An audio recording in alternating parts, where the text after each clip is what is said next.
Ciao a tutti e venite con me in questa mia giornata. Allora, oggi devo fare schemi di storia, studiare spagnolo e fare il video. Ce la possiamo fare. Allora, sono da sola a casa, con me c'è lui, che non mi fa compagnia perché sta dormendo. E mentre aspettiamo papà per il pranzo, io direi di iniziare a fare gli schemi di storia.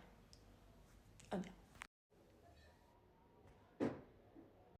Una crostatina come merenda me la merito.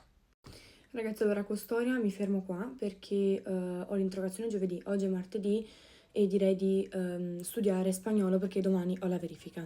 Quindi mi fermo un attimo con storia, studio spagnolo e poi riprendo con gli schemi di storia e non so quando registro. Comunque ho fatto questo, aspettate, tutto storto, comunque questo, sì è poco ma non ci pensiamo. Allora, mi sono messa la felpa perché fa un po' freddo.